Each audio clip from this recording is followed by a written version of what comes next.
Welcome to the Payroll Podcast with your host, Nick Day. Find out what it takes to truly discover what it takes to elevate your career within payroll as we meet with the industry leaders who are shaping the industry for tomorrow. Hello and welcome to today's Payroll Question Time. Welcome. What a couple of weeks it's been. Well, Liz Truss has come in and Liz Truss has left again.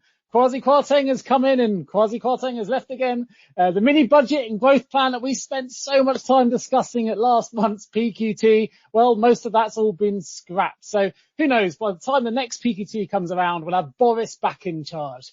No comments required. Meanwhile, for those I'm sure you're all familiar, we have a new Chancellor, Jeremy Hunt, who's made so many U-turns, all of which we're going to be discussing in today's episode of PQT. Jeremy Hunt has reversed most of the mini-budget measures ahead of his medium-term fiscal event on the 31st of October, so I'm sure the next PQT is going to be equally interesting as well. Changes that are announced are estimated to be at a cost to the taxpayer worth $32 billion a year.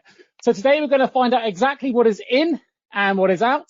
So stay tuned, because today's PQT is not going to be too dissimilar to the Hokey Cokey. Now, for those of you who don't know me, my name is Nick Day. I'm the founder of JGA Payroll Recruitment. I'm a Reward 300 member and have been, I think, for the last 4 years now. I'm very, very passionate about payroll. I even have my own podcast called the Payroll Podcast, dedicated entirely to the world of payroll, of which you will find these previous recordings as well if you want to find out more about what you've missed in PQT time gone by. But enough about me. Let me introduce you to our fantastic panel. I'm going to introduce you to someone I know very well. In fact, I've cycled with him throughout Europe. His name is Richard George. He's Director of Education at the Payroll Centre. Richard, introduce yourself if you can.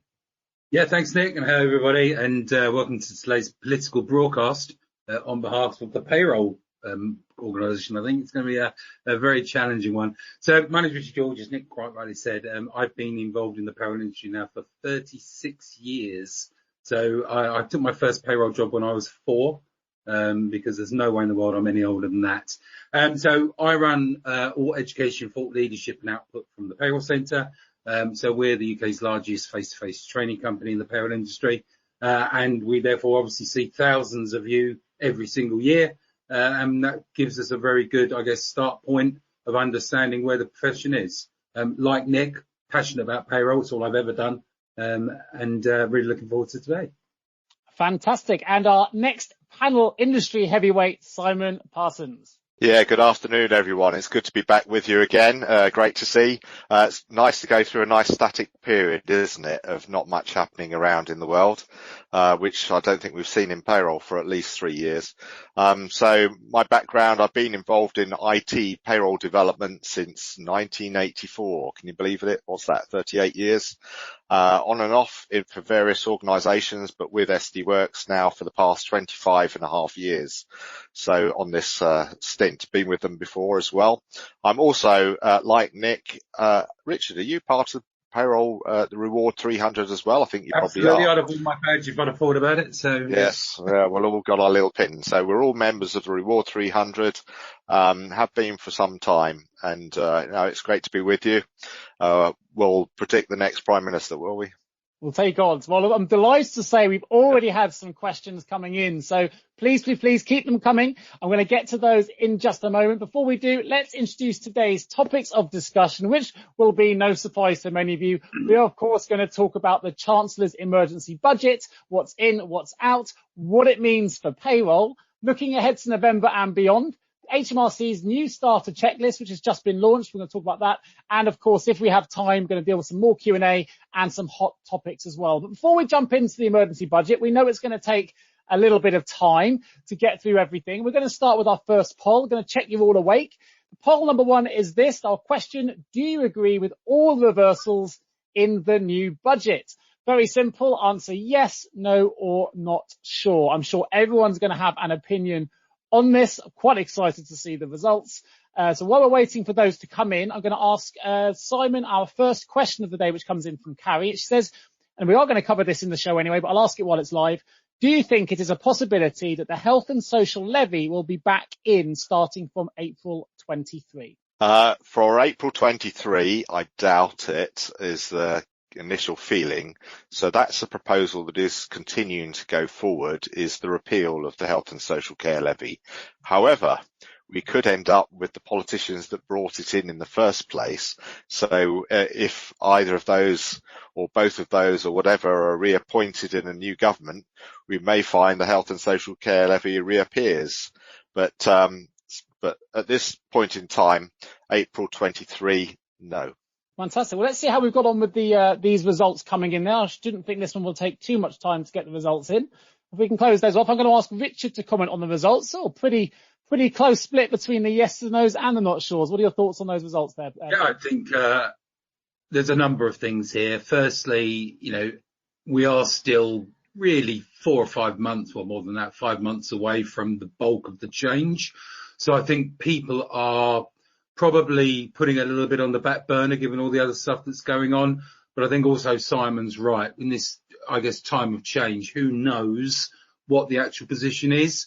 I think the more yeses are going to be those who have been included in things like IR35, because, again, that's been a bit topsy-turvy, and for employers creates quite a lot of administrative work, where they may have been sort of brushing their foreheads a couple of weeks ago thinking, well, actually, that's quite good. But I think also, we're going to talk probably more about the political situation today, but principally, you've got to consider that we were in a position where promises were made to get a job, which really the country wasn't in a position to make. So, where our wonderful Mr. Hunt has sort of reversed so much, you'd certainly think that a lot of that is just pretty much common sense given the fiscal situation of the country. So, yeah, I think you've just summarised that pretty well. Any additional commentary you'd like to add to that, Simon? No, I think that's right. So I guess it could be viewed that Jeremy saved the nation from disaster, but actually all he's done is switch off most of the measures that were announced. And so we've just returned to how it was, but with some exceptions. But I think the whole hustings situation got to the point of promising, whereas actually was the candy in the tin. I'm not sure if there was. Yeah, it was a live experiment, and we've already seen the results hit the market. I think so. It's also quite interesting. I was listening to the radio this morning, and they were talking about the fantastic fiscal plan and policy that Jeremy Hunt has. Well, what is it? Because all we've actually seen him do so far is reverse out stuff that had already been said. So I'm quite challenged and intrigued by what that actually looks like. Well, let's dive into some of the changes. We know that corporation tax has been cancelled, dividend tax has been cut, it's been cancelled. The basic rate of income tax remain at 20% indefinitely. We're going to talk about that in just a moment. Off-payroll working, something I know Richard's a real expert on. We're going to talk about that as well. Let's start with the plans to reduce the basic rate of income tax from 20% to 19% in April being scrapped then. Simon, I'm going to let you take the floor here. Yes. Okay, so this is one of the policies. This was actually a Boris and Rishi proposal for April 2024, and Liz and Kwasi just brought it forward 12 months. So on the face of it, seems a reasonably sensible idea, I guess, if we can afford it, but can we? That's a different matter. But the reversal isn't just a reversal of the proposal to bring it forward 12 months. It's actually a reversal of the proposal altogether. So there is no longer an intention to introduce it in April 2024 either. Although there is an indication that when the nation turns around and we're all growing, the economy is growing and everybody's doing fine, that we will look at it at some point in the future. But 23 and 24 for the drop from 20 to 19% is off. Both are off, so they've gone. And that's been indicated as occurring for the foreseeable future. Now, whether a future politician will want to spring something out of the rabbit out of the hat, we'll see. But at the moment, it's gone. I understand the dividend tax cuts have been cancelled as well. And that's worth bringing up here. Yeah, that's an interesting one, Nick, because that is the health and social care levy partly, isn't it? So although the health and social care levy has been repealed for us ordinary oiks, if I call us that, it hasn't for directors who want to pay themselves dividends. So the 1.25% increase on dividend tax, the first £2,000 is still tax free, is still going ahead. So that part of the health and social care levy changes hasn't been repealed. which is interesting. I think But while then I we're guess there, there's probably a risk. Go on. we're going to jump into some of that. Richard, I'll come to you just one moment while I've got it here because we're on the dividend piece. The corporation tax cuts have also been cancelled. I know we're not necessarily payroll related to all these areas, but I think it's worth a brief mention. But do you believe that, so this is two things. So if you look at the tax deduction that they were going to make to the individual, this was in the policy 10 years ago from the government, that by the end of this government, we would see, or this period of Conservative leadership, that we would see a deduction in tax. Obviously, 2024 is the year of the election. So I guess if you look back to 2020 situation with Rishi, principally, he's put that in place as a commitment at the last year of the Conservative government because it's always been in their manifesto to do so. When, what we then saw with the newer government was they were then just using that as another sort of carrot on a stick. But when it comes to companies, do you start thinking, and also obviously the higher paid, do you believe, and I'll ask Simon this, do you think that this is almost a knee-jerk reaction because of the reaction to the 45% removal, that, they're giving everything to the rich and therefore they're now almost going the other way, hence with the dividends and alike, and obviously the end of the possible reduction in the corporation tax on the bigger employers? Well, I think there's an element here of balancing the books probably wasn't on the original agenda. I'd agree. Of the mini budget, and now, but I'm not sure if it was necessarily on the agenda of the prior either.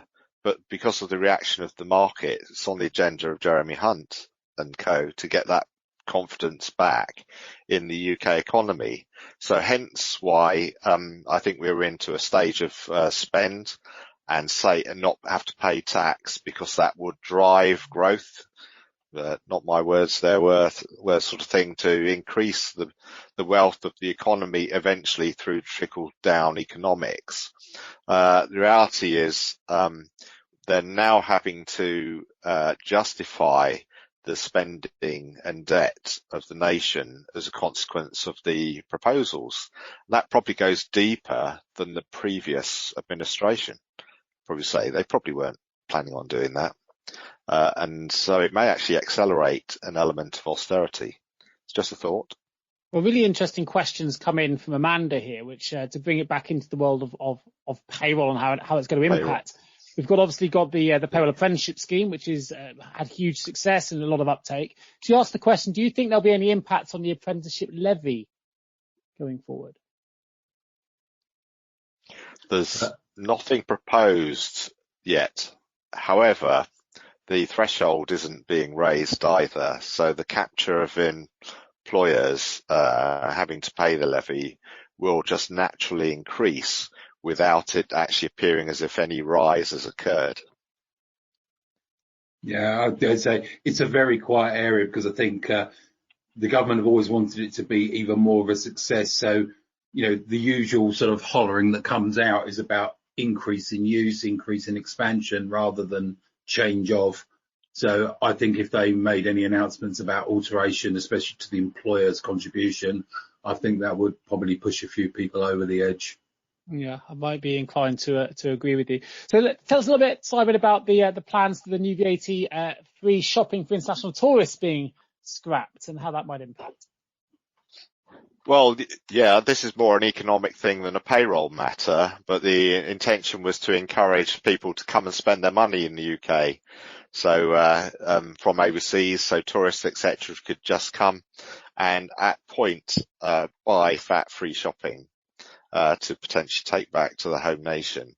And I guess that incentive, which would probably been seen there to encourage tourism from overseas, has been removed as a consequence. Although that was looking as if it would affect some amount of money from the economy by promoting it.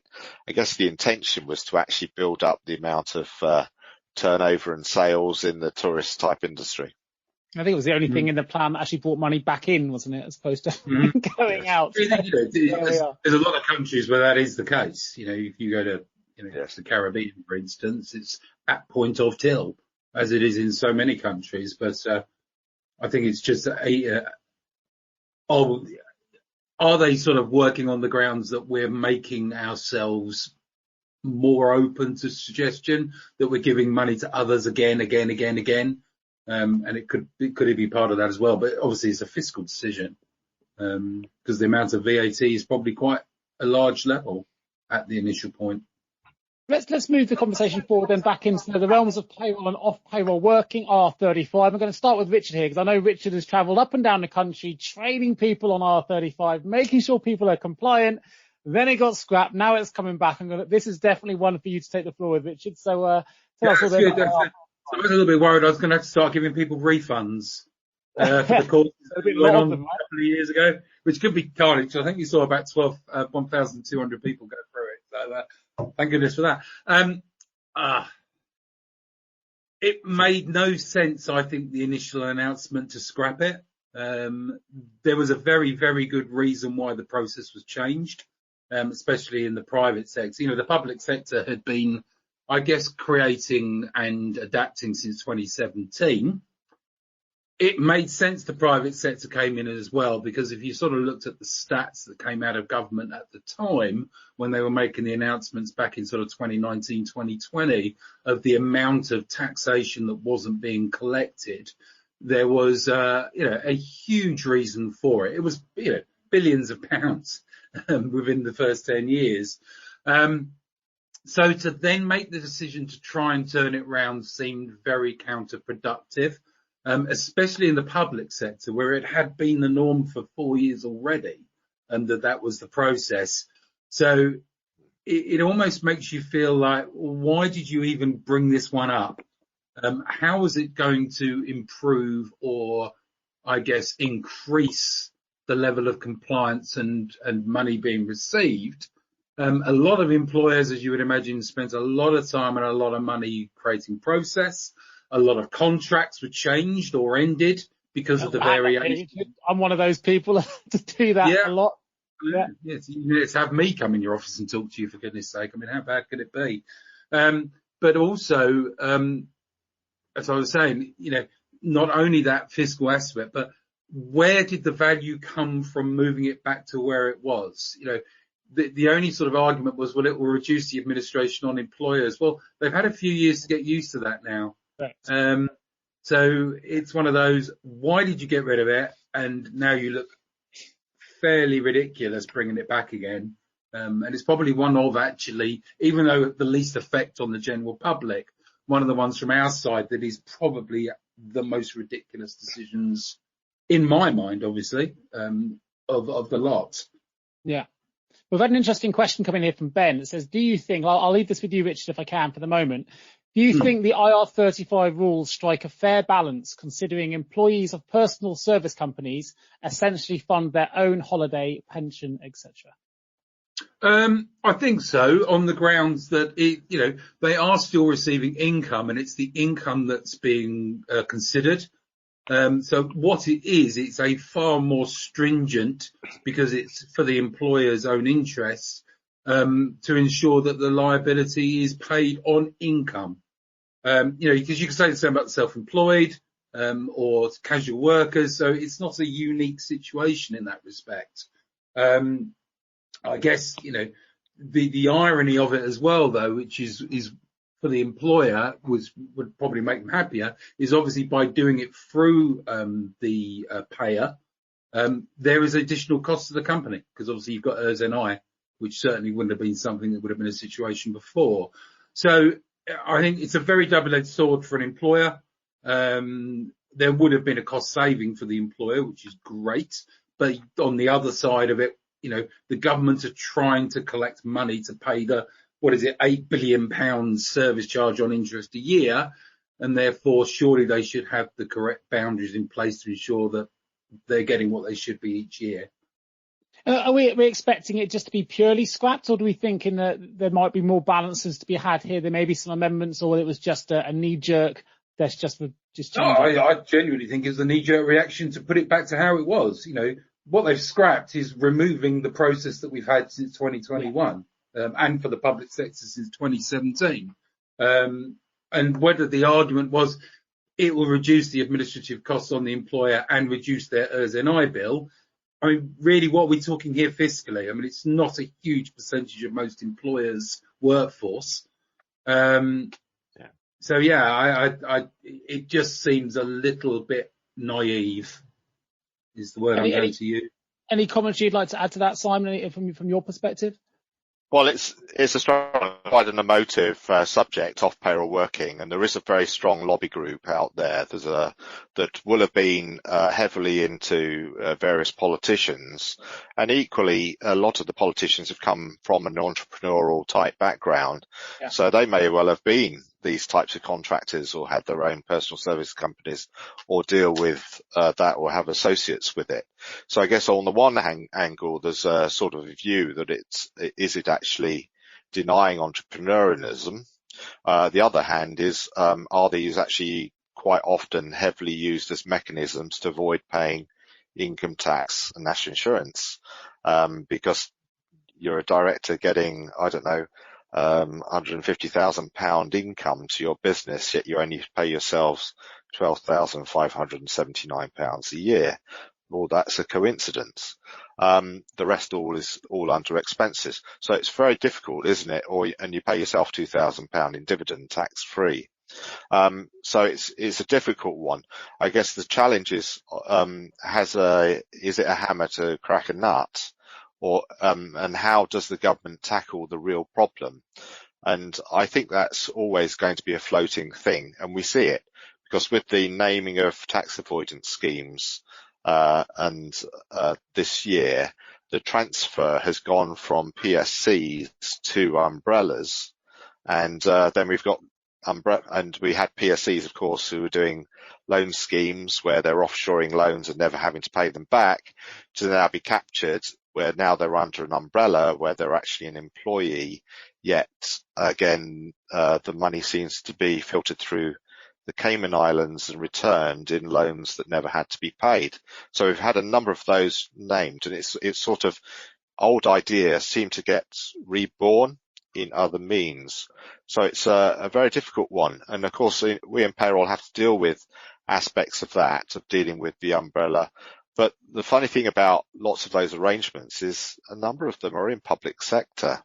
So they're not even private sector areas, but that then affects others. And so if we talk about the negative side of this on a social aspect, is this is actually affecting lower paid workers in the NHS or care sector or other similar types of organisations where you think, should they really be in personal service companies? Should they really be under umbrella employment agency, or should they just be an employee? And so it gets very difficult because not all of these cases have been people that are earning tens of thousands or hundreds of thousands of pounds. Some of them are only earning, £20,000 to £30,000 a year, yet they've been put through a vehicle that then traps them into significant debt repayment. And I think this was going to be my follow-on statement, is exactly that. There is off-payroll workers and off-payroll workers.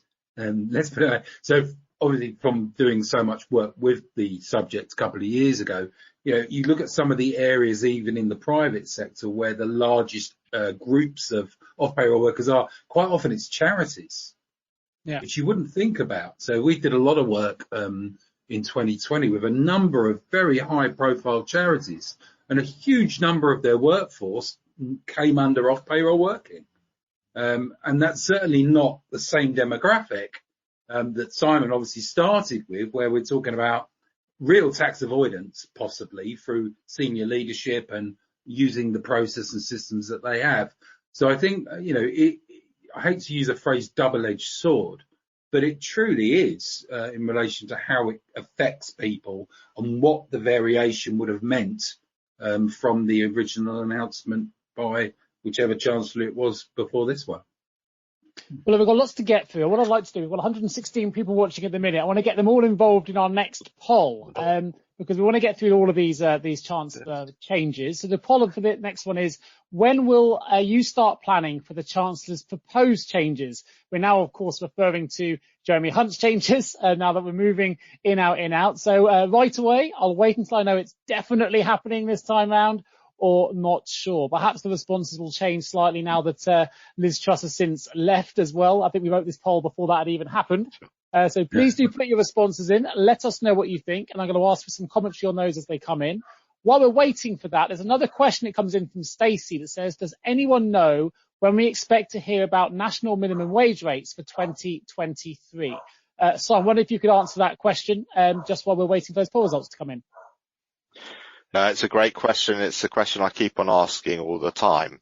Let's see if something's announced on the 31st of October, is a suggestion. So the sort of more formal budget was announced as being on the 23rd of November.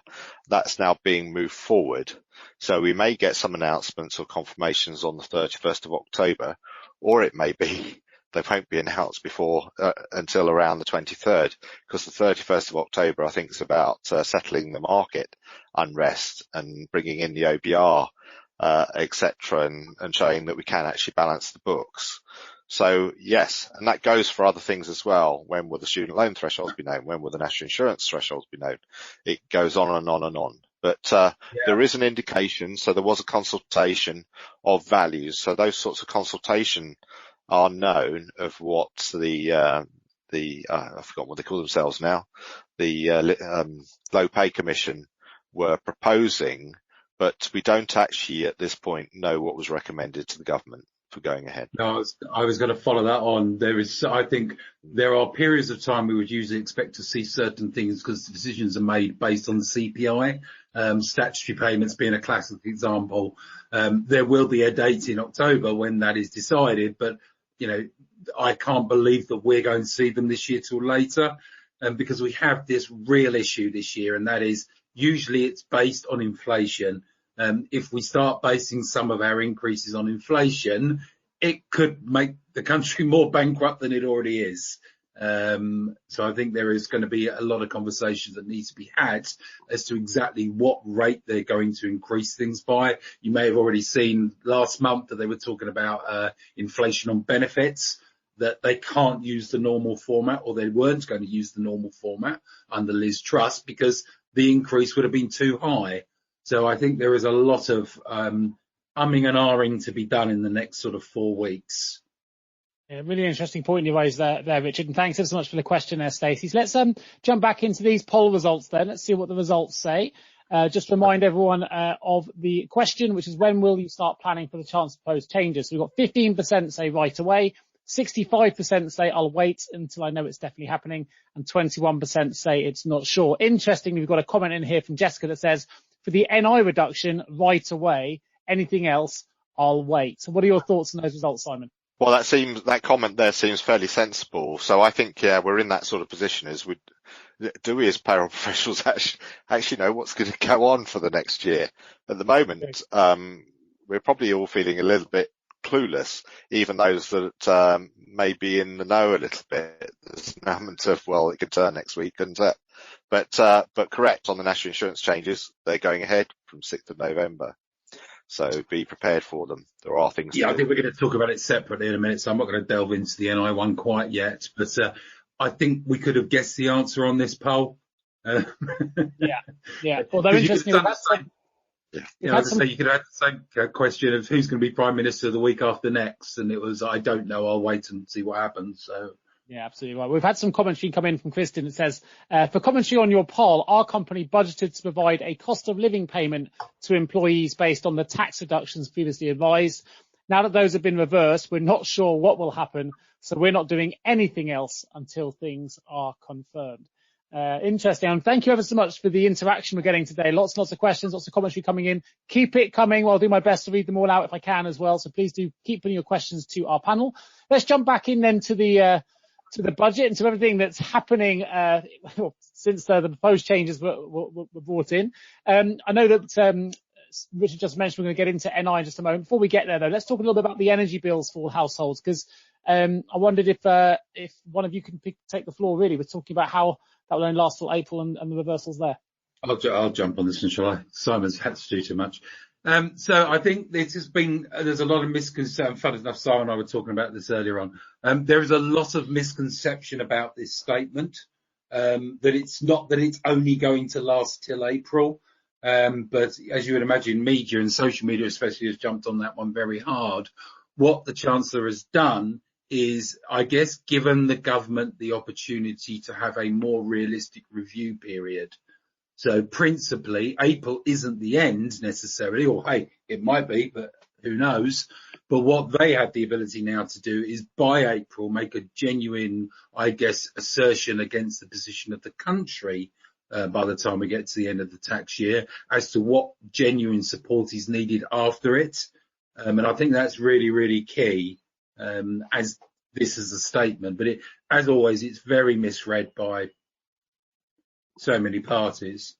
I mean, I guess it's starting to go into opinions and views to a certain extent, but yes, he hasn't said it's ending in April. He's saying it's the current scheme runs till April. We'll review what we do from there on. So it is very much a future review.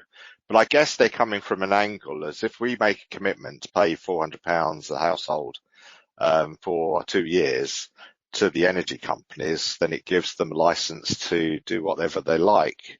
Whereas I guess there's probably a view of thinking, come on, why aren't you producing cheaper energy? And it does seem strange, doesn't it? We've gone into you think, oh, electricity was cheap, gas was fairly expensive before, maybe at times, let's go more electric, let's have our electric cars, Nick, like we have. But, and then we realised that actually all that electricity or quite a significant amount of it is made by burning gas. So we're burning gas to make the electricity. So that's why the prices of electricity is going up. And it's sort of, well, aren't we all full of wind and sun now? We've had a fantastic sunny year. We should have loads of stored up solar power. But no, majority of our electricity comes from burning gas. I want to bring us back slightly to Richard. When we were talking about the poll, he said we're going to get into national insurance in just a minute. Let's get into national insurance now if we can. We know that the national insurance cuts promised by Prime Minister Liz Truss are still going to go ahead, as I understand it. I wonder if you could just talk us through the situation regarding national insurance. Yeah, I think this would have been the straw that broke the camel's back if they'd have reversed this one as well, given the rhetoric before it came in. The view of the implementation of costs, even though obviously the argument was always, if you went to the man on the street and said, will you pay an extra £5 for healthcare, they'd all say yes. But I think in principle, and a lot of people said, before April, we're probably a year too early anyway. It was a very common perception of this, that they'd jumped the gun by 12 months, given we were coming out of COVID. And even at that point, obviously nowhere near the position we were in, that this one would have just been too much to bear, I think, if they'd have actually reversed this one as well. Obviously, software developers would have been horrified, given they're probably way down the road now. But I think, it's probably the right decision to make. They've got to keep and give back something. But actually we're not getting anything. We're just not paying as much extra that we were going to. I guess on a payroll, let's get very payroll centric. This does make certain areas even more complicated than they were going to be. So if you think about Class 1A and Class 1B national insurance, first of all, you were already having to calculate 2 different levels of national insurance against your benefits for the year. You're now going to have 3 calculations within 1 year. Which is going to make a significant amount of labour requirement around P11D calculation, unless you have software that's clever. But also, obviously, that same issue then goes over to directors, where it is a cumulative NI bill for the year. Well, that number just keeps moving, and it's moved obviously now again to another level. So I think day-to-day payroll, because obviously it's non-cumulative, it has to, it's good that it's still occurring because it is a saving. The losers are obviously software developers who are having to rebuild again. But there is obviously this knock-on for the non-class 1 national insurance standard, which creates work, most definitely. We've had on the helpline, we've had so many calls about, I've got benefits, I'm doing P11D, what NI rate am I using? Am I just using the one at the time I do the P11D, or no, it's relative to the month. So I think, again, a bit of a double-edged sword for a payroll. Yeah. Simon, I see you nodding along to some of that. And obviously, as someone who's part of the Irene Committee for Software Developers as well, I'd be keen to get your commentary on your thoughts on this. Yeah, so I chair the BCS Payroll Specialist Group as well, so that's British Computer Society. Have done that for a few years, taking over from Norman Green some years back. And it's been a tough year for software developers.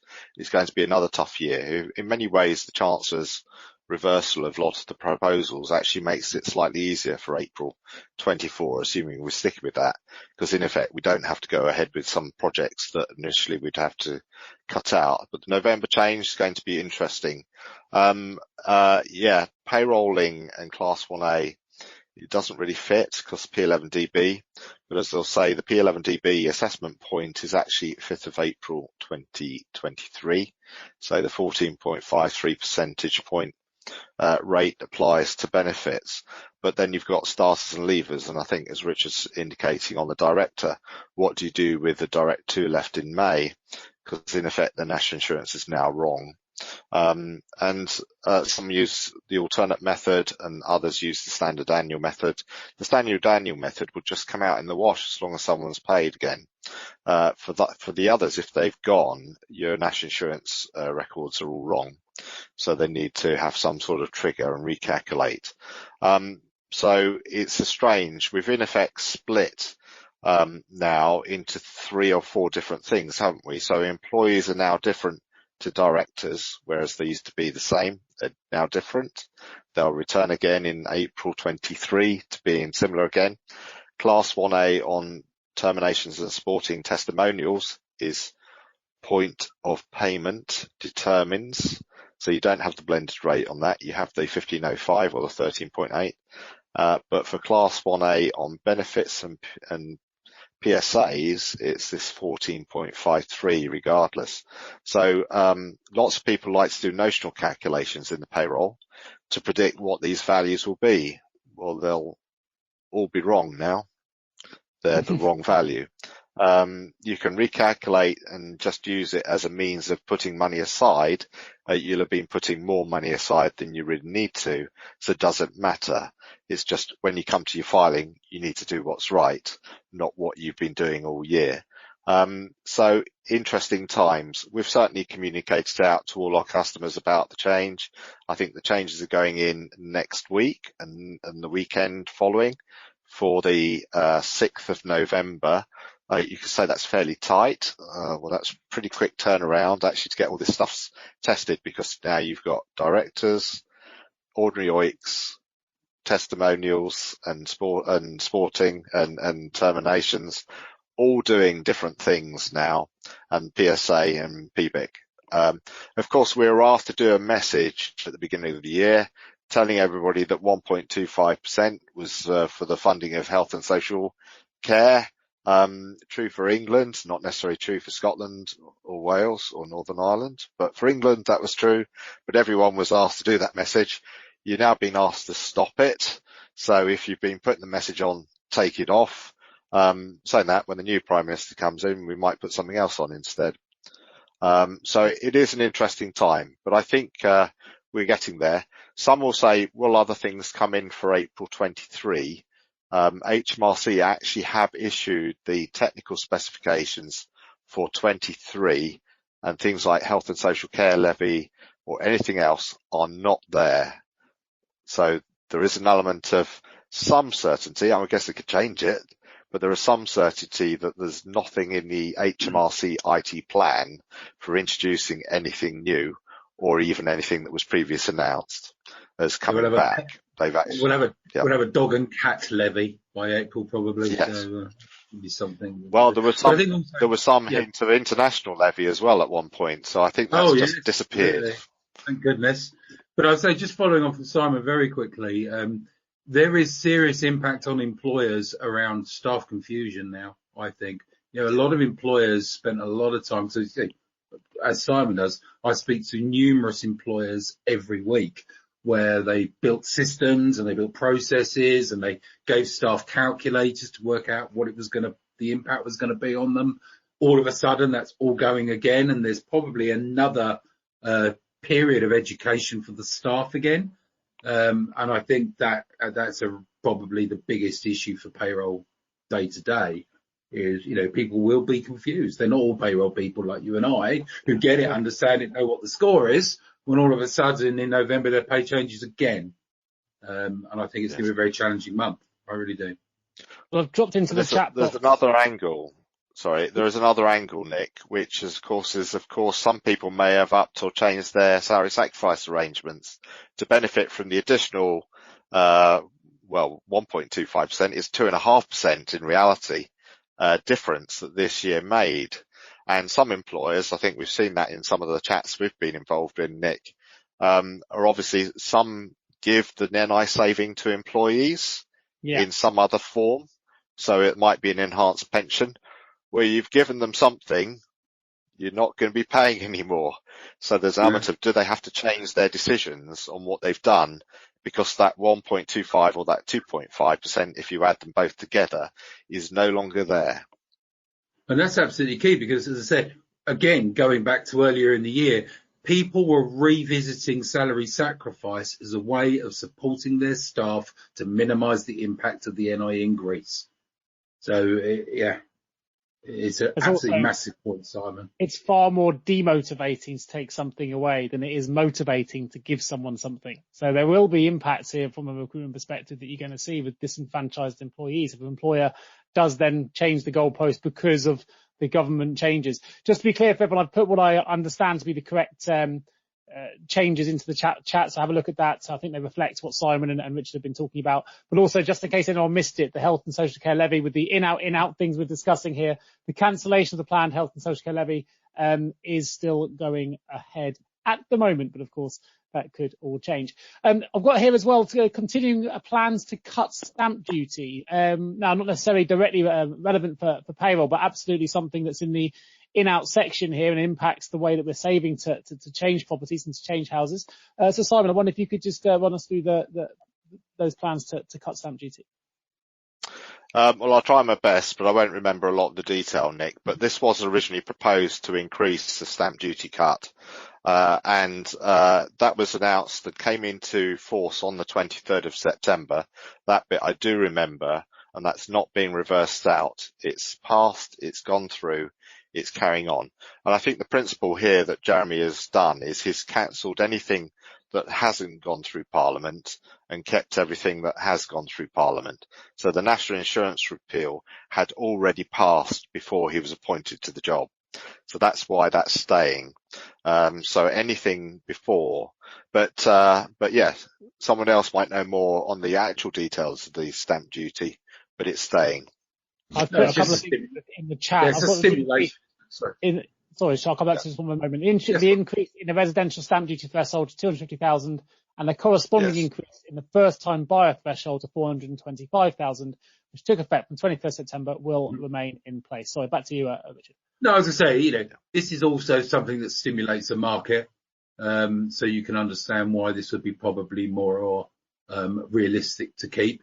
But then, you could then be, let's be negative, be devil's avocado, putting people into more debt when the interest rates are only going in one direction, which they might not have considered if the stamp duty had remained as it was. So, winners and losers.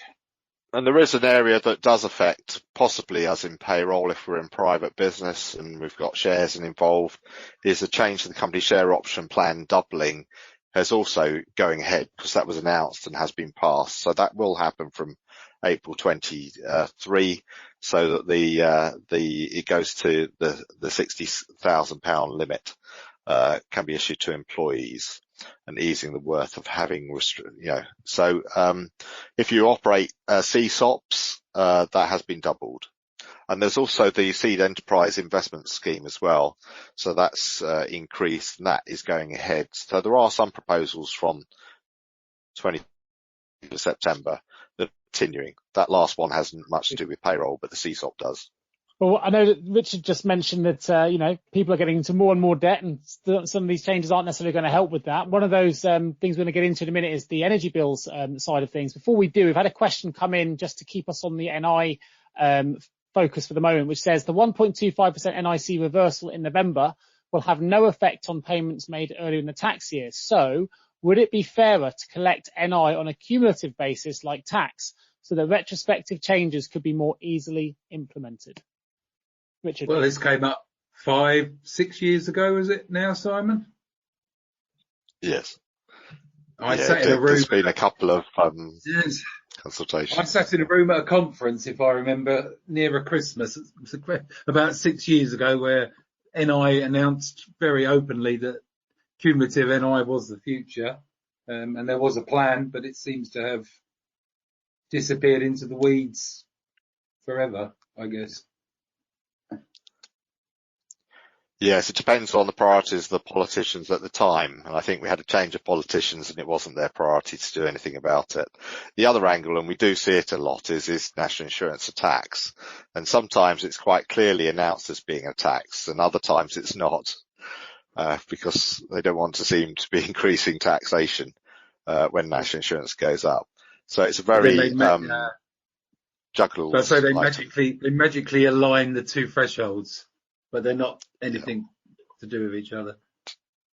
So yes, talking about getting to more debt, Richard, you mentioned before, the energy price guarantee due to be in place for 2 years from October 22. The Chancellors announced this measure will now only remain in place until April 23. Tell us more. Well, as I said, I think it is pretty much what we said earlier on about this. I think it's not only going to be in place till April.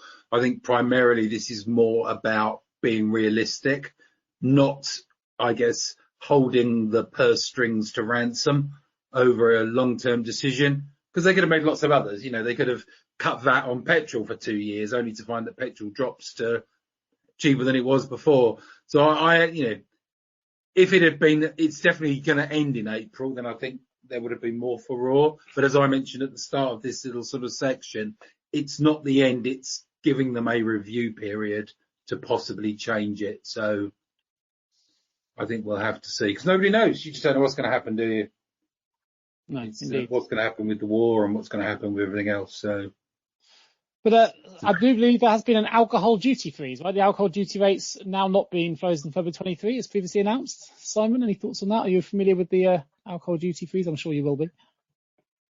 As I drink a lot, Nick, no, which you know I don't. Reasons, or because you're an expert.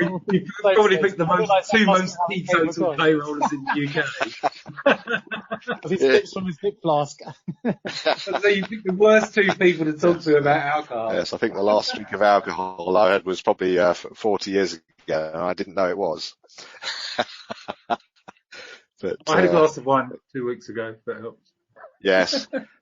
So in many ways, you could say this is probably a bit of bad news, isn't it, for the drinks industry, because I guess there were elements to make it less taxed, so therefore encourage the growth of the industry. And of course, that's been wiped away, and that is an element of some of these wiping away. The IR35 people were probably having parties for a day or two, and then suddenly it was all cancelled. That might be the same here a little bit, is the former drinks relaxation have gone. Have you ever asked yourself, how can I recruit payroll staff effectively? Please don't give up on your recruitment project just yet. Here at JGA Payroll Recruitment, we appreciate the difficulties associated with attracting, recruiting and retaining top payroll talent. We also understand just how costly a poor payroll hire can be. JGA Recruitment are a niche payroll recruitment agency who will partner with you to resource payroll candidates who will improve both the accuracy and efficiency of your payroll department. Contact us today on 01727 800 377 or visit jgarecruitment.com to find out more. Beyond just the budget, I know we could be here for a long time. The long and the short of it is we don't really know what's going to happen yet until we have a new Prime Minister and we have the 31st of October and so on and so forth. So before we jump into the next poll, I'm just going to ask Richard and Simon if you could just briefly summarise the ins and outs of the recent budget, and then we'll move on to the next poll. So I'll start with you, Richard. Overall summary. I think it was a careless decision made on the back of promises to get into a job.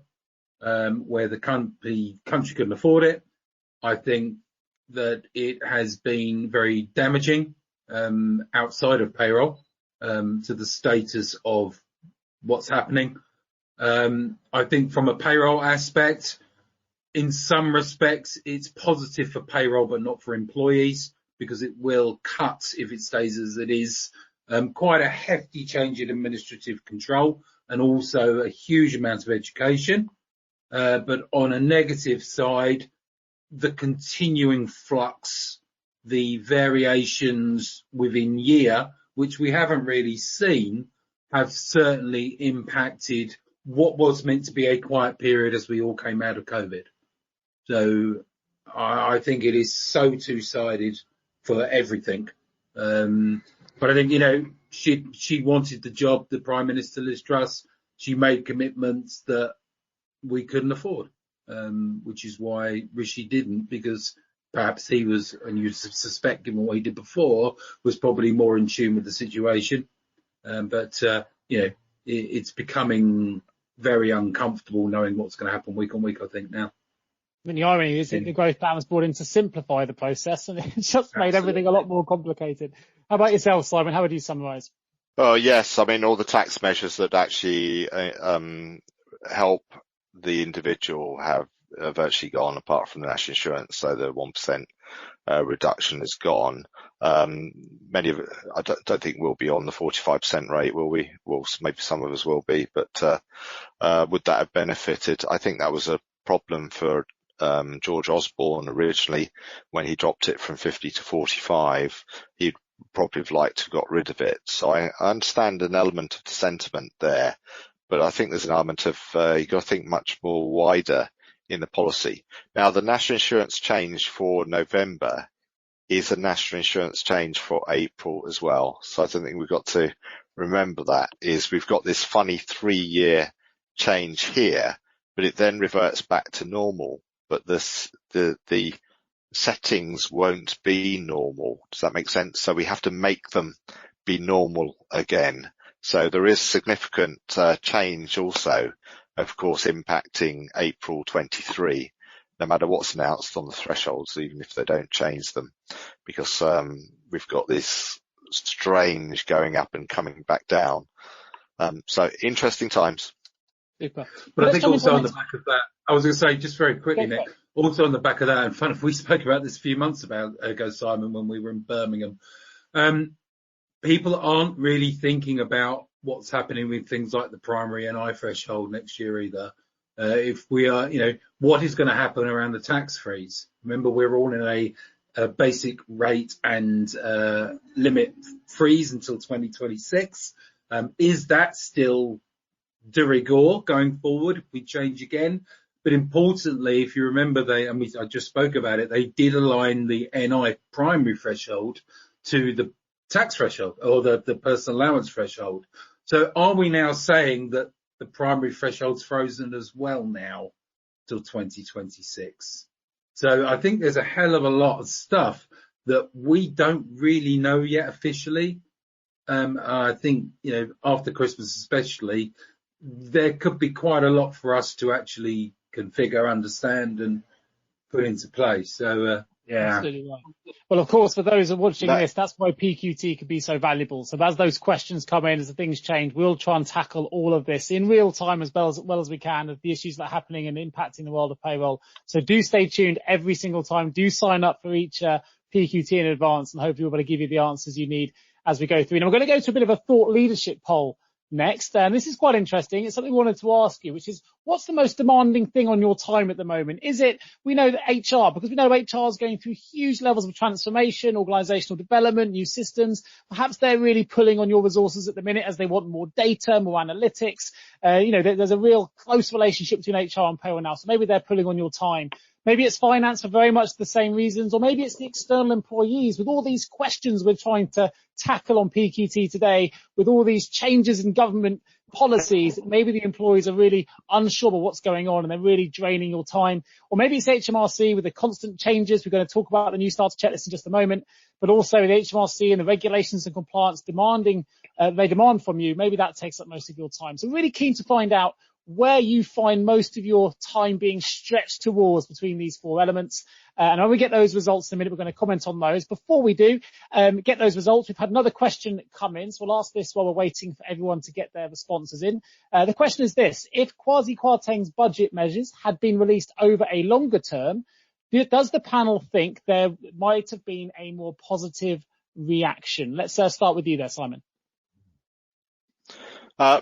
Potentially, I guess there's an element of, could it have been dressed in a different way? And I think potentially it could. What if the 45 dropped to 44 and then 43 and 42 over a series of years?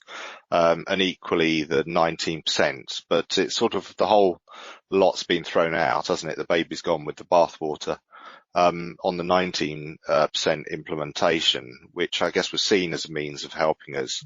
But yes, I think if it would have been addressed in different ways or different timings, then fine. But I think it was, it probably came out as a little bit of a boast type activity with little thought. But that's all right. You can go with the new cake and alcohol tax that will come in. Is that right? Maybe I'm a bit tongue in cheek there. Cats and dogs, that's right. Anything you want to add to that, Richard, before we get these results? No, I think it was I think it was a decision that was made to get into a role, and then they just basically opened the garage door and pulled out a bulldozer. Sure. That's okay, excellent. Let's see what these results look like. Of course, if any of you want to comment on specifically why you picked the result that you did, please do drop me a message, and I'll be interested to read out those comments to the panel as well. 63% of you say that HR is the biggest stretch in your time, followed by finance at 18%, external employees 9%. You might find that number goes up as the changes change, but that'll be interesting to see. And HMRC at 9%. What are your thoughts on those results? Let's start with you, Richard. Obviously I'm just guessing, but would HR be a lot to do with the fact that we've changed how we work? There are huge challenges in a lot of businesses due to hybrid, home working, people requirements, effects on contract. So, I mean, from people I speak to, that seems to be still quite a high profile area where there's a lot of requirement. But I guess also as we are changing, and we are seeing a lot of change, a lot more, I guess, focus on well-being, on people management, that you could understand why HR are probably very high profile in any business and has a lot of requirement. Absolutely right. And we're seeing as well that the connection between the role of the payroll professional and the employee well-being has never been more closely aligned than it is right now. So that wouldn't be surprising. I think you raised a really good point there, Richard. How about yourself, Simon? What are your thoughts? Yeah, it's interesting results actually, and it'd be good to try and slice that a little bit further down to find out what predominantly those are, because a lot of that HR demand may just be business as usual, but is there something strange going on? So it's an element of maybe thinking, can we do a bit of research on that to find out what are those? Kristen has pointed in, and I think this probably is the case. Part of an HR WhatsApp group I'm part of, certainly something I'm seeing a lot of conversation about, which is, of course, related to the cost of living. Kristen said that's all anyone wants to talk about lately. We've spent a lot of time reviewing ways to support our colleagues in payroll. In addition to budgeting for a cost of living payment, financial advisors, fixing pay dates, food in the office, breakfast twice a month, etc., etc. It's a big demand on payroll time. So cost of living certainly having a huge impact in how much HR are demanding from payroll in terms of, I guess, what can and cannot be done, and then how you go about doing it. Would that give you some context potentially to some of those results, Simon? Well, potentially so. And I guess if we talk about other experiences of C, sometimes I think there are reactions which are seen as a human means of dealing with the challenges that people have. But sometimes that becomes a bit of a headache for the payroll or benefits people, because what hasn't truly been considered is the tax and national insurance implications, or the PSA or the P11D, because sometimes a good idea just seems like a good idea without actually understanding what that means in reality of pounds and pence. But just for giggles here, I won't give the name away of who's made this comment, but I've just had a comment pop in that said HR are just useless at accuracy, so we're always picking up their errors. There we are. So it'd be interesting maybe to delve into that a little bit more detail in a future show. Let's talk more about the dog and cat tax quickly. Indeed. I was just going to say that another key area it must be at the moment, it must be something real close to your heart, Nick, is turnover. You know, we are seeing unprecedented changes in staffing, turnover of staff, the huge recruitment void, and surely that also must put a huge emphasis on HR's responsibility with payroll currently.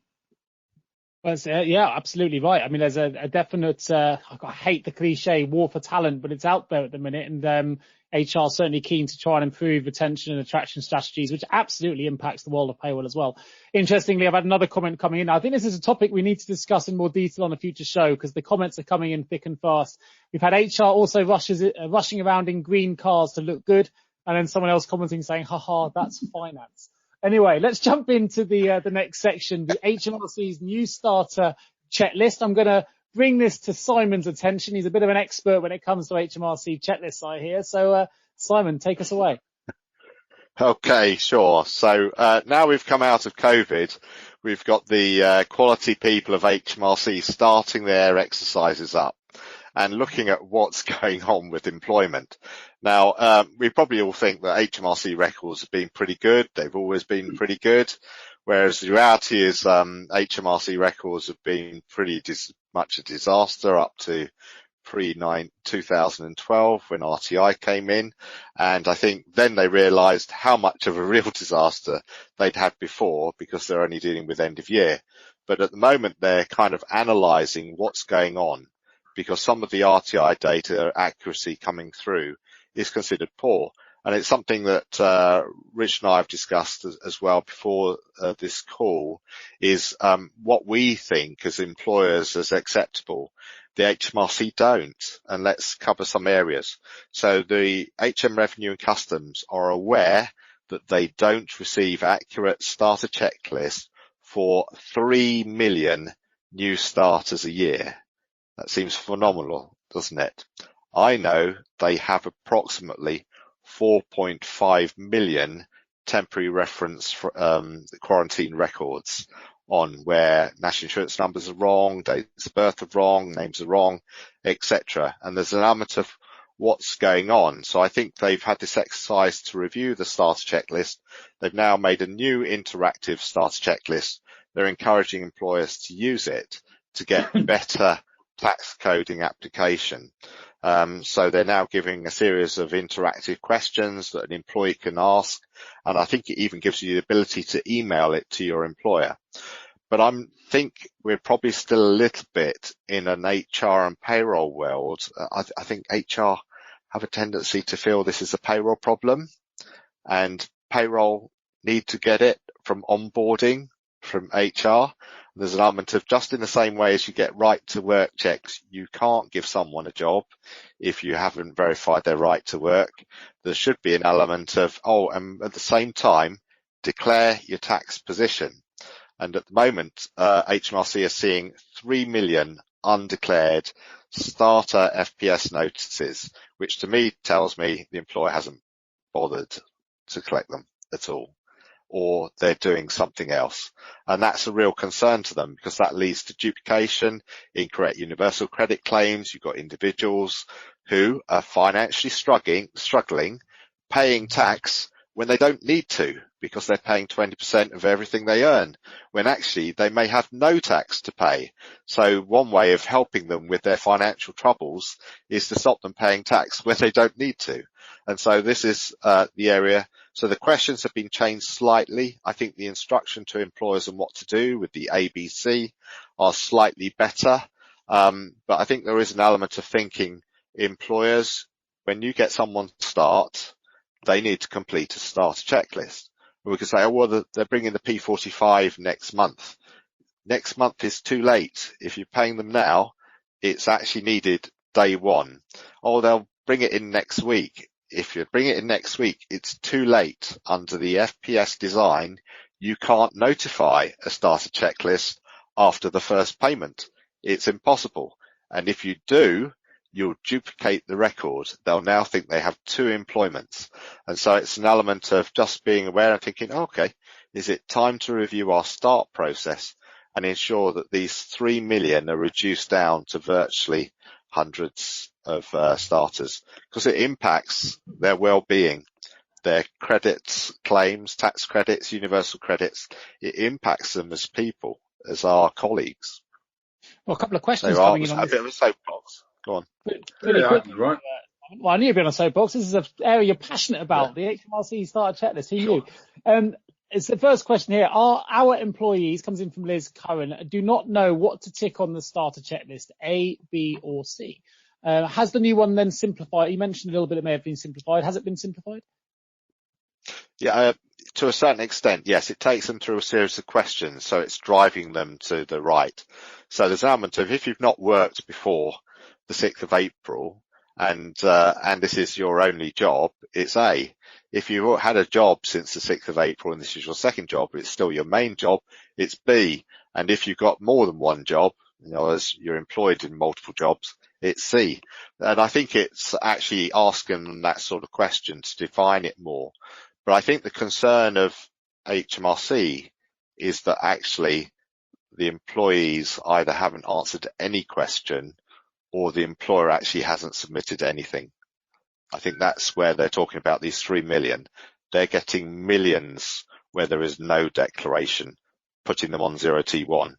And 0T1, no declaration, or declaration C would be on the FPS automatically. In that case, it would be a C. 0T1 tells them you haven't fulfilled the requirements under the regulations of ITIPA 2000. I'm going to test your knowledge a little bit here, Simon, because maybe this is obvious for payroll professionals. I've never had to do one, so I'm not too sure. But it says, has question 9 on the starter checklist been rewritten on the checklist? Because 80% of employees misunderstand that and answer incorrectly. Now, I'm going to ask you this without checking, Simon. No, I'm joking. Yeah. Come on, son. Question 9.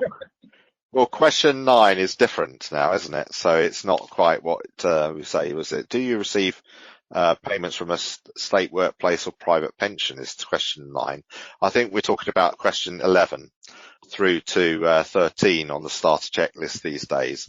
No, it hasn't gone the way I proposed to them 3 years ago, because I only had 2 questions, and they were, do you have a student loan and which one?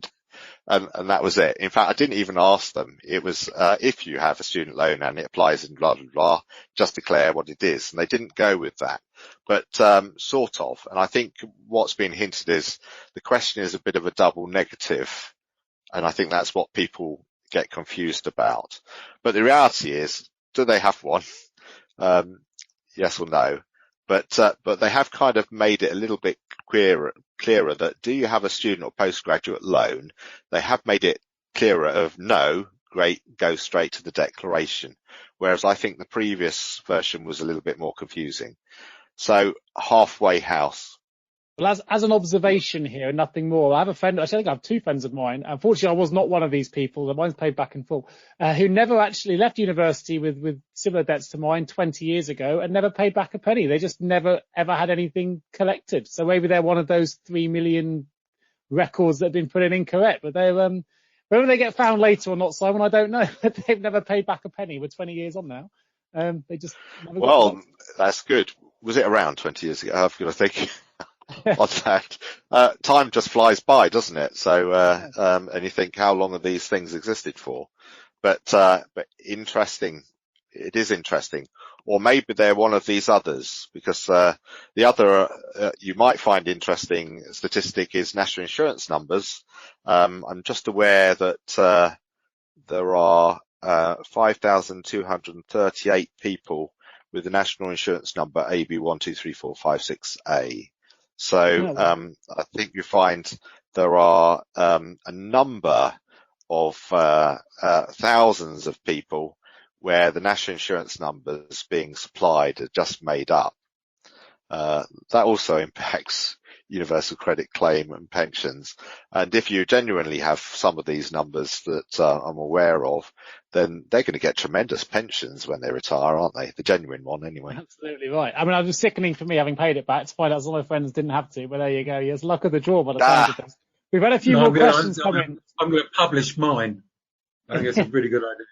I'm going to run through a couple of questions come in. Obviously a popular subject here. Kristen just makes a comment saying, yes, the double negative, exclamation mark. So good point there, Simon. Fern comes in and says, we ask the new starters to complete the form before they join, which often leads to them picking box C as they're currently employed elsewhere, and it causes issues every month. Yeah, that's education, then, isn't it? It's just the case, unfortunately. I think the bigger problem, and, you know, I've heard it so many times, we can't be bothered because HMRC will sort it out. And that is just such a ridiculous statement to make because, you know, especially with all due respect to lower paid people, it has an enormous impact on them when they start working with you, when they probably need the money the most. Yeah. So I think there is a lot of ignorance with all due respect to the industry. Yes. Really good point. And it doesn't explain the 0T1. Which I think is what they're seeing with most of these cases. That would explain the BRs because that's what tick box C does. But if it's undeclared, it's only the 0T1. Well, a few other observations here. Obviously a very emotive subject. Who knew that the starter checklist is bringing out here? But Carrie's commented said, even if they provide a P45, the P45 does not let us know what student loan they are on. We still get the employee to complete one. If they have a P45, does the interactive start list let them carry on if they have a P45? I've never tested it out, but I would have hoped so, that to the extent of the completion of the questions, but I don't know, to be honest, Nick. And on the back of that, I mean, we could go back to, I think it was August or a bit later on, September or October, HMRC were very clear in their employer bulletin about when you should be completing the new starter checklist, and it is on 2 occasions. Number 1, when they do not supply you with a P45 on day 1, and number 2, if they have provided you with a P45 and they tick the student loan box. It's very clear. Yeah. To take the conversation full circle back to you, Simon, I suspect this is back to that HR, or is it payroll responsibility response here? We've had someone, Emma's commented, say, we issue new starter checklists to all new joiners, but some don't return them to us. When this happens, would you suggest it's our responsibility to chase them up? I think this goes back to the days of Margaret Knights. I don't know if you remember those sort of days, Richard, but possibly there was the policy lead at, I thought you would be, because you had only been 4 then. The policy lead at HMRC that, in fact, encouraged, it's going back to the P46 days, encouraged the P46 incorporation into the start form. So there's an element of, I'm sure the data quality people would like to encourage employers to make it part of their induction process. So in effect, when you're putting your bank account details, you want to get paid, you also make your declaration, and you don't have to use the form. The principle then is you could actually adapt it into your own form and start process, but to collect. I think the encouragement would be to get it done. Yeah. I understand that some don't want to. To say, I don't know if either of you may have an answer to this one, but are larger or smaller employers the worst culprits for not filing new starter checklists? Yes, is the answer. Yes, larger ones. Sorry. No, it's the small, I think you find. I think I would say that there's less process, with all due respect, in a smaller business. So I would probably, if you polled me, I would probably poll on the same side as Simon and say it's more likely going to be the smaller businesses. So you're both in agreement. I've got a question. Well, no, I'm not, Nick. I think it's a mixture of both. I think if you had the HMRC CDIO looking at this and they named some of the largest culprits, some of them would be quite large employers. Substantial. Yeah, I can imagine. Question comes in from Joe Gibson. It says, temp to perm employees always consider their temp employment as the same job, even though we outsource the temps. I get a lot of false A statements. Yeah. It's an interesting aspect. I guess there's an element of thinking, it is the employee's declaration. So should we police and deal with an employee's declaration? And I'd suggest no, but HMRC will potentially correct that. Going back to Rich's thing about we shouldn't expect that.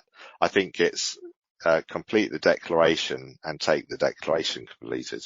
Yeah. I mean, it's easy to see why that error may occur. You know, if you're working on site somewhere as a temp, that's how you'd read it, which is a good point. Well, yeah, and last but not least, people will read what they want to read and sign what they want to sign. I think it's a very difficult area. Of course it is. I think we're starting to check this as well. Let's be honest. I mean, how much attention are the employees really giving to them? They just see it as a quick form, quick read, not realizing the impact that the wrong statement can potentially have on payroll. I think maybe that's where there's an educational gap on the employers themselves. Well, and there are oddities in it because it's not a perfect world. So I think the encouragement here isn't for perfection. I think it's for improvement.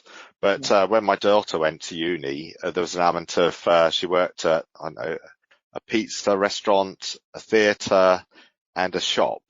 So 3 jobs. They're probably only a few hours here, there, and everywhere.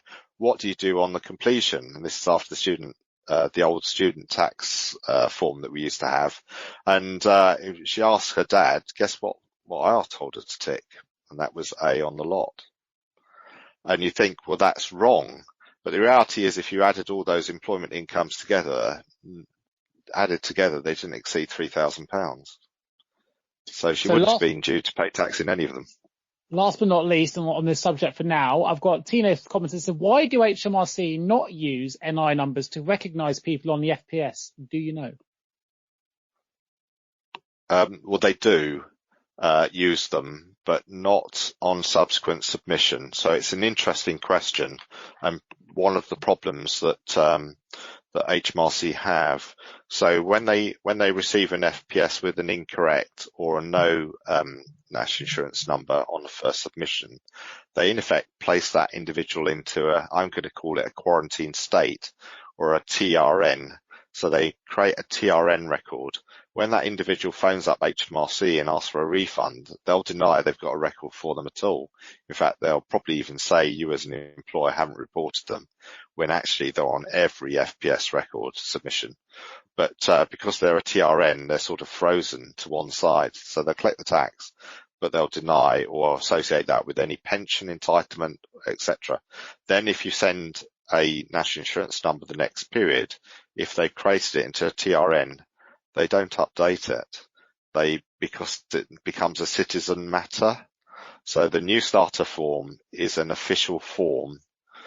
Corrections subsequently from individuals aren't. And so there is a little bit of conflict there, but they do try a trace. So even if they get a non, or an invalid number, they will try and identify the individual. But then you've got the problems with the Maggies and the riches, sort of things, or even the Nick. Are you Nick or are you Nicholas? You know, it's that sort of thing. Yeah. They do have tracing issues and challenges. You see, I'm Simon, but my first name is actually Philip. Just to complicate things. Depends if I've been good or bad, Simon, usually. Well, there's probably a middle name as well if you've been really bad, I imagine. Yeah, very true. Very true. Well, we'll talk about the HMRC. Let's jump to the next slide. We'll make conscious of time here. I want to find out experiences with the HMRC. We talked a little bit about this in our last PQT and something that was a real hot topic of conversation. I want to find out about whether people are getting too many inquiries. Do you get NI letter, M messages? So, Simon, I think you brought this into the slide, so I'm going to stick with you just for the moment and just wanted to kick us off. Sure. Well, you know, two of the organisations I chair, I mean, Rich and I both sit on the Employer Payment Group of HMRC, but I chair the BCS Payroll Specialist Group and an organisation called Irene, which is a user network. But we're seeing lots of people having trouble with misbalances on their accounts, and I think there's an element of it would be good at this stage, because we're out of COVID, understanding a bit more about what people are experiencing. The big one that we're getting lots of reports on is people getting a message that they're using NI letter M for someone that doesn't qualify for it. However, the message doesn't tell you who, and when you're 30,000 employees with 5,000 people on letter M, it's very difficult, and the birth dates all look great, and there's an element of whether others are experiencing it and whether there's a pattern for us to take forward, and equally expanding that to say, are there patterns of other things in relation to, I don't know, even student loan messages, because Rich should probably know I'm a big critic of the student loan generic messages because they're a waste of time, or even the ones that you haven't deducted when it's because they haven't earned enough. What are your thoughts there, Richard? Is this something? No, I follow exactly on with Simon.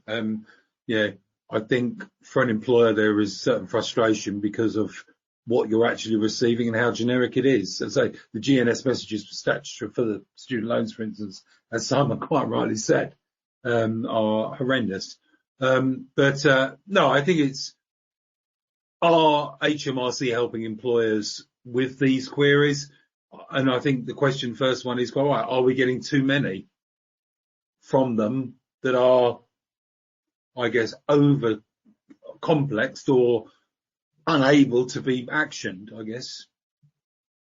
So what can we do? What can we do? What can people do in the situation? What's the? Well, I think. Yeah, I think this is where maybe in some of the forums we need to identify it, but there are a couple of organisations around. So Irene can be found at irene.net or irene.uk, I think.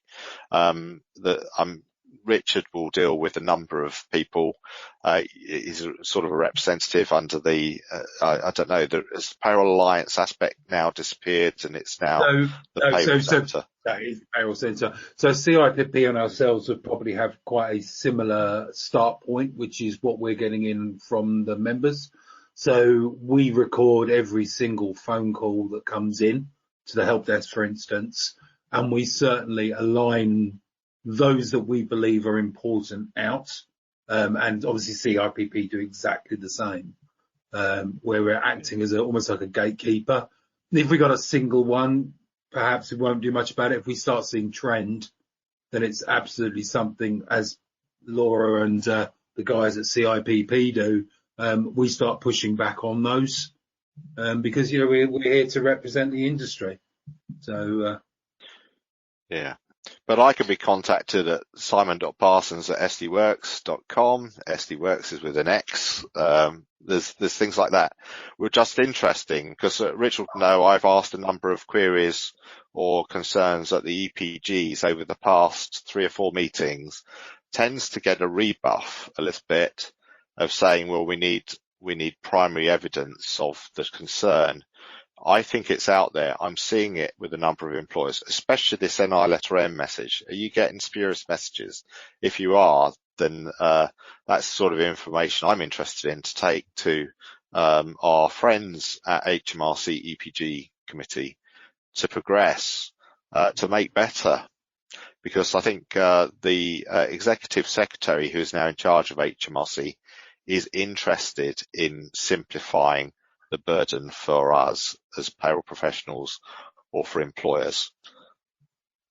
We've had a delayed question. I'm going to just jump back before we jump into our hot topics as well. We've got a little bit of time left remaining. It comes in from Yvette Fenson. It says, delayed question, apologies, but with missing NI numbers, can you submit a Nino request through SDWorks? I know you can using Sage. So I don't know, this might be a system-specific question. Yes, if you apply it as none, it will respond. So the Nino request is done through the standard process. Now, whether we expand that for a real-time request, etc., It's something that's being explored, but that would be separate to the payroll process. That would be more the onboarding aspect. Can be done via the BPT, but it is an automated part of the FPS creation. Great. Well, we've got a little bit of time to jump into some hot topics. Now, we've talked a little bit about one of these, which was the national minimum wage question that was put into the question box earlier on today. So I think we've sort of half tackled that already as to whether or not that's imminent. We've got some government insecurity, cost of living, UK inflation at 40-year high of 10.1%. I know all of this stuff gets you politically charged. Richard, let me come to you with this first. Bring us up to speed on your views and your thoughts. Well, we've already spoken about national minimum wage of these three. I think it will be later than expected this year. Obviously, we got the earlier announcement with the voluntary living wage, but that was always expected. But they've got to set a rate, I guess, firstly, that's realistic against inflation, but then also not set a rate that is inflation that will be unworkable fiscally. I think also there was always the plan, and it has another one of these government plans for the last 10 years, that it would hit median salary or percentage of median salary by next year, 24-25. So there are already paths in place for areas like that, and there is already plans in place as to what it has to reach. So I think it's 1033 off the top of my head, by 24-25. So do they stick or do they twist? Do they consider that this is a singular inflationary period? They've also got to look at, obviously, the state pension on exactly the same, because remember, they got rid of the standard format of the free options for this year. Are they going to have to do that again? So changing the pension. So there's a lot of things in that area. I think, because it's been such a positive webinar, we might as well carry on as we went on. I think we have I know. Can we talk about something happy? What a roll. Friday. Happy. The cost of living and inflation, I think we've all got to dig in. Does anybody see an end to it in the next 6 months or so? Obviously, our friends in Europe or Eastern Europe have probably a plan that certainly isn't going to end soon, and I'm not really going to talk about that area anymore. So realistically, if we're on our way back down in 6 months, I think that would probably be a result. But I think we've got to be girding ourselves for the long haul on this one. More because it's so controlled by so many other areas other than what we can do.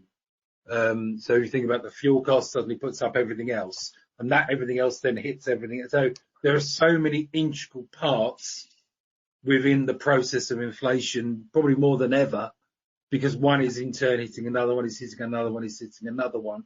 That I think, sadly, we've got to be ready for a fair period of time as we are. And, it's so volatile. We all got quite excited a couple of weeks ago when petrol went down again. So my diesel went down to the 170s, and that was hallelujah. And I go to Tesco the next day and it's back up to 185 again. So I think there is so much volatility in the markets. And that again is strengthening the resolve of seeing any change in the short term. Yeah, I think one thing that the whole payroll community can understand is we've seen just how much the furlough impacted, the UK, and the amount of payments gone out there. Everything's got to be repaid for, and we're in for a little bit of tightening the belts for a little bit longer going forward, I think, and that's probably going to be here to stay. It's just how we manage it, and having a solid policy, hopefully, that we can all rely upon, that isn't going to change. Just knowing what we're doing is half the battle, I think, and then we can prepare ourselves. But I think Jeremy Hunt did the right thing because, given that we are teetering on the edge of, for a lot of people, real issues. Yeah. The continual escalation of interest rates, for instance, if that was allowed to occur, it's not a good story. So we need fiscal stability. I had a quick question on our third topic here, which is national minimum wage imminency. I'm going to come back to you here, Simon. Thank you for a great overview there, Richard. It says the HMRC have taken a tougher stance on national minimum wage breaches over the last few years. Do you think the rules are clear to employers? And is the level of HMRC enforcement fair? On the latter one, I think that's subjective and depends on the behaviour of the employer. I think lots of people are being caught by technical breaches. Some of that is because we don't understand the subject, and some of that is more accidental. But there are a number of challenges around national minimum wage, but increasingly it's they've got a point to prove because they're under threat, aren't they? So there's going to be this new single enforcement body that's created at some point that may well take the activity away. So they've got to justify the job. But the other aspect is some employers are a bit unscrupulous out there or don't really understand it. But I think it's becoming tougher. So they are getting strict in various interpretation, but we don't understand the principle of minimum wage. And living wage doesn't clarify it either. So I'm talking about the voluntary living wage, because the voluntary living wage is about the rate of pay you pay. Yeah. If you then salary sacrificed half of that, you're not in breach of the voluntary living wage because the start point was right. With national minimum wage and national living wage, it's about what you get. So it's what happens in the end that becomes critical, not what you get to start with. And I think still we've got a lot of employers in the mindset that it's about the hourly rate, and it's not. It's about what you get and how long you've worked. And we have tackled this in previous PQT episodes. So do check back on previous episodes. Go to the Payroll podcast. You can listen to this. We've tackled this in quite a lot of detail as well. So do check there. I'm conscious of time, Richard. So I'm going to say a huge thank you and cut you off in your last comment to say thank you for joining us today. You've been a fantastic guest. Thank you, Simon, as well. And thank you, all of you, for joining us on today's PQT. Please join us for the next one. It's on the 25th of November. Thank you so much for tuning into the Payroll Podcast with Nick Day of JGA Recruitment. If you need help with a current payroll vacancy, then please get in touch with Nick and his team. All contact details can be found in the episode notes. In the meantime, to make sure you never miss a future episode, please subscribe to the show through any of your favorite podcast channels. Till next time.